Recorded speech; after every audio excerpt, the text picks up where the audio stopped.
Tudo bem com vocês? Bom, já que falou um pouquinho, né, sobre pensar extraordinário, e eu decidi que no momento em que ela falou sobre o extraordinário, fazia muito sentido a gente falar um pouquinho sobre como que eu transformo esse extraordinário, né, em algo que a gente pode utilizar no nosso dia a dia. E aí foi me dado o desafio de vir aqui falar com vocês, e eu, como um consultor, entendi que esse desafio era algo que podia realmente fazer muita diferença nesse dia. E consultor é um cara estranho, não é? Porque você faz uma pergunta para ele e você imagina que ele vai te dar a resposta. Ele pensa e te devolve outra pergunta. Na verdade, ele não te dá uma resposta. Bom, eu como consultor, eu comecei então a minha trajetória pesquisando o que faria sentido nesse momento. Eu percebi que o desafio de vocês nesse segundo ano é realmente muito grande. O desafio é uma coisa que faz todo sentido na nossa vida. Nós vivemos desafio todos os dias. E esse aqui era um dos desafios que eu tinha na minha infância. Quem nunca brincou com um carrinho desse? Ou quem nunca viu um carrinho desse? Esse daqui era um dos melhores desafios que tinha. Eu morava numa rua que era uma ladeira e eu sempre apostava a corrida com os meus amigos com meu carrinho de rolimã. Descer a rua era a coisa mais legal do mundo. Bom mesmo era quando vinham os meninos de outra rua para disputar a corrida com a gente. Aí sim o desafio ficava bom. Aí sim eu entendia que o desafio era algo que a gente tinha que honrar. Cara, os caras vieram correr na nossa rua, a gente tem que ganhar, né? Duro mesmo era subir tudo de volta para começar outra corrida. Bom, um pouco mais à frente, né, e é engraçado pensando nessa coisa do desafio, eu percebi que eu já tive muitos desafios na vida. Há 10 anos atrás, mais ou menos, eu fazia parte de uma equipe de corrida de aventura. Eu fui convidado por uns amigos, né, para integrar essa equipe. Eu tinha um bom conhecimento em navegação por mapas e eu era o navegador da equipe. E a gente sempre chegava lá atrás, óbvio. Tinha muito cara que corria muito melhor que a gente. Os caras eram profissionais e tal, então a gente sempre chegava lá atrás. Mas era gostoso de participar das provas e desafiante. A gente tinha um compromisso muito forte com a nossa preparação. A nossa preparação acontecia durante a semana, com treinos de corrida. Final de semana, a gente sempre se encontrava para fazer treino de remo, nado, né? Então a gente tinha a nossa rotina ali. Mas em 2004, no final do ano, nós decidimos que a gente ia fazer uma prova diferente. Era a prova de fechamento de um circuito que nós fazíamos, né? Não sei se vocês conseguem me ver ali, ó, bem magrinho e diferente. Mas era uma prova em que nós decidimos nos divertir durante essa prova. Uma prova com largada de 150 equipes, né, com 3 integrantes, ali a gente estava com a nossa equipe de apoio, 3 integrantes, e o nosso objetivo era, vamos terminar a prova, independente da posição que a gente chegar, e vamos nos divertir com isso daí. Bom, e a prova começou a rolar, e a gente no meio do caminho, envolvia bicicleta, envolvia remo, e no quarto posto de controle, né, o quarto PC, eu fiz uma pergunta para quem controlava aquele espaço: que posição nós estamos? Eles falaram: bom, vocês estão na posição 30. Eu falei: como assim? Quarto PC e a gente na posição 30? A gente está sempre acostumado a chegar lá atrás, amigo, não é aqui na frente. Ele falou: não, posição 30 mesmo. Eu falei: bom, agora ficou legal, então vamos começar a correr, vamos apertar o nosso passo. E a gente apertou realmente o passo, PC 6, 7, 8, nono PC. E aí eu fiz mais uma pergunta: como é que vocês estão? Olha, vocês estão bem colocados, eu não vou dizer aonde vocês estão. E continuou uma prova. Um pouco mais à frente nós avistamos lá a linha de chegada, e tinha uma equipe na nossa frente, e um amigo disse: olha, se apertar o pedal a gente vai conseguir chegar na frente desses caras. E a gente fez isso.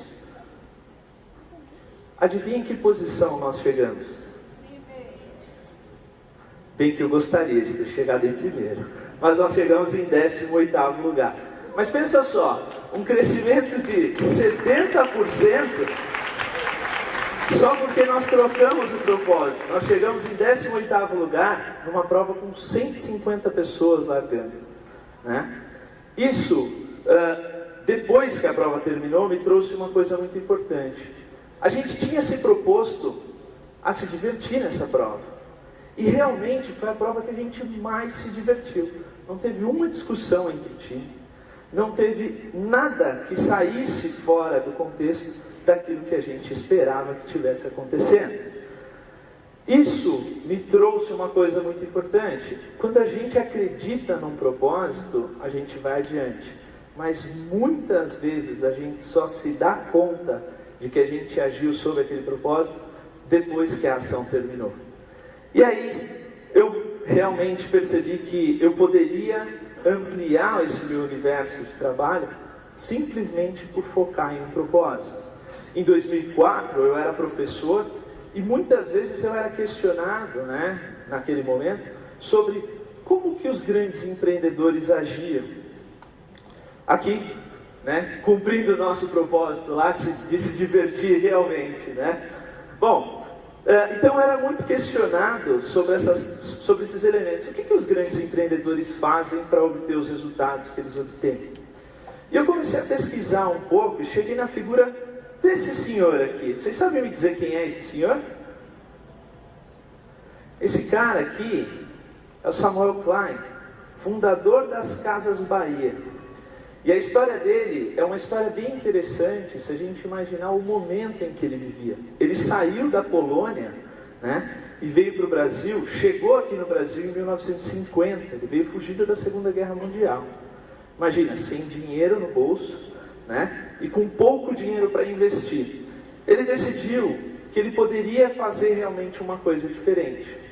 Ele comprou uma carroça, comprou um conjunto, né, de produtos para vender, principalmente cama, mesa e banho, e saiu pela cidade de São Caetano do Sul, lá em São Paulo, para vender isso de porta a porta. Ele era mascate, né? E com o tempo ele foi ganhando credibilidade, foi conhecendo mais pessoas, ele criou uma coisa, um sistema, na verdade, que naquele momento fazia muito sentido, né? Hoje a gente sabe que as Casas Bahia é imensa. Mas naquele momento, ele só tinha uma oportunidade para fazer o negócio dar certo. Essa é a primeira lição que a gente tem dele. Porque vender de porta em porta significa que nem sempre você vai encontrar quem possa pagar à vista. Então ele dava crédito para quem não tinha crédito. Ele só tinha essa oportunidade para fazer as coisas acontecerem. Bom, dar crédito para quem não tinha crédito era uma grande inovação naquele momento. Vamos marcar na caderneta, todo mês você paga. Um tempo depois ele abriu a loja e aí sim isso fez sentido.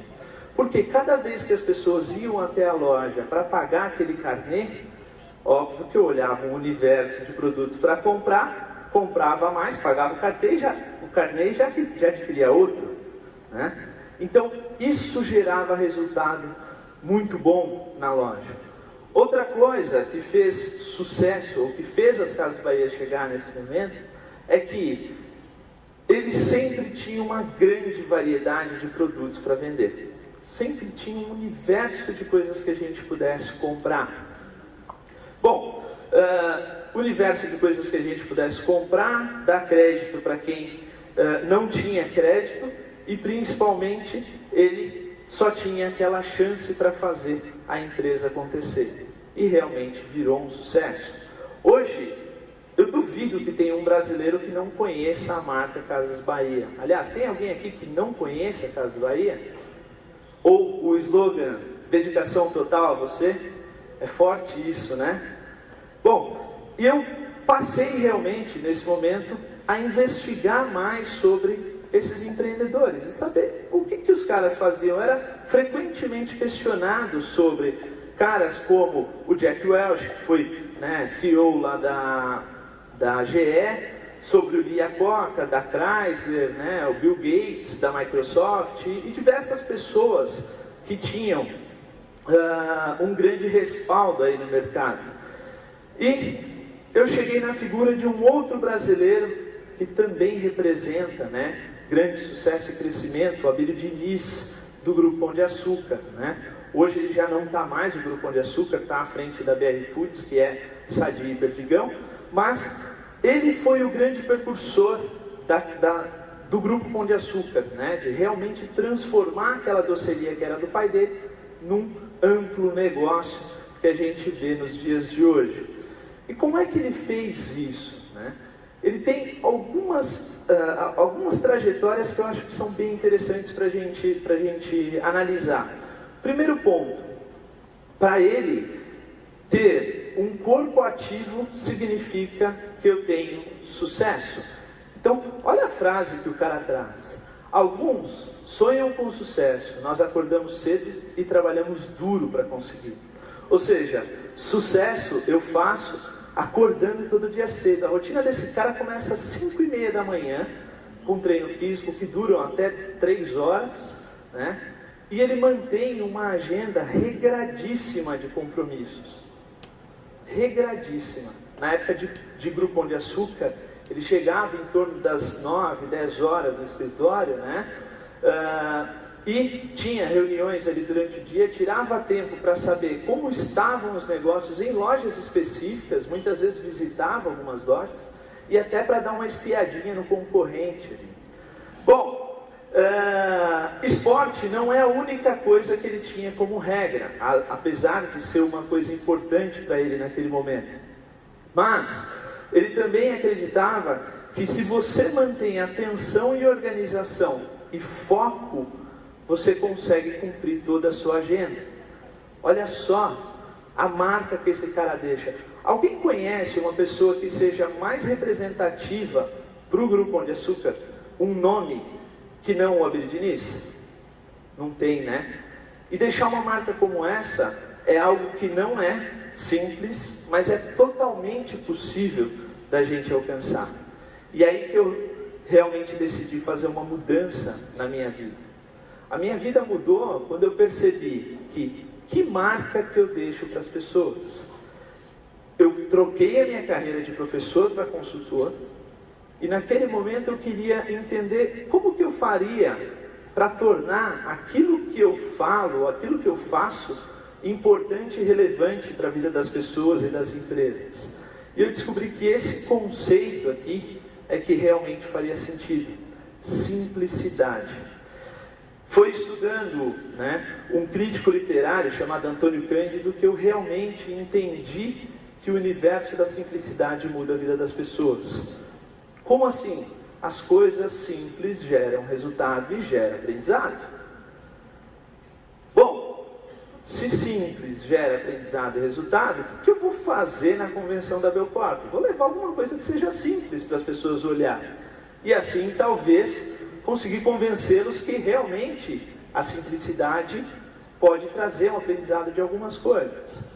E aí, quando eu fui desafiado a falar sobre honrar os compromissos, eu comecei a criar algumas coisas na minha cabeça que pudessem sintetizar isso. O primeiro ponto que me veio à cabeça é que a confiança é algo que realmente vai me ajudar a gerar, né, resultado e honrar os meus compromissos. Honrar os meus compromissos com o meu time, né, e com aquelas pessoas com quem eu entro em contato. Eu percebi que confiança está dentro de um ciclo que começa com a comunicação. Quanto mais eu me comunico com o meu time ou com os meus clientes, mais confiança ele tem em mim. E quanto mais confiança é gerada nessa relação, mais comunicação eu tenho, que gera mais confiança.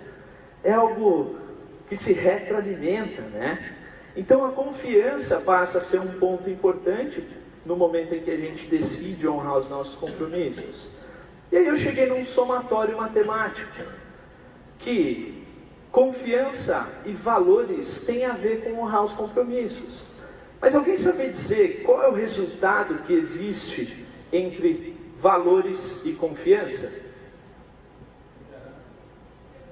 Segurança, credibilidade, sucesso. Eu decidi pegar essas respostas aqui e transformar nesse elemento aqui: pessoas realizadas. Ou seja, quando eu alinho os meus valores aos valores da companhia, quando eu tenho confiança na companhia, a companhia em mim, e o meu time tem confiança naquilo que eu faço, e eu confio no meu time, aí sim eu construo um universo de pessoas realizadas. Aí sim eu consigo trazer um resultado que amplamente muda a vida das pessoas. E é dessa forma, nesse momento, é que eu gostaria de chamar a Regina para que ela pudesse trazer um pouco mais desses elementos que tanto mudam a vida das pessoas.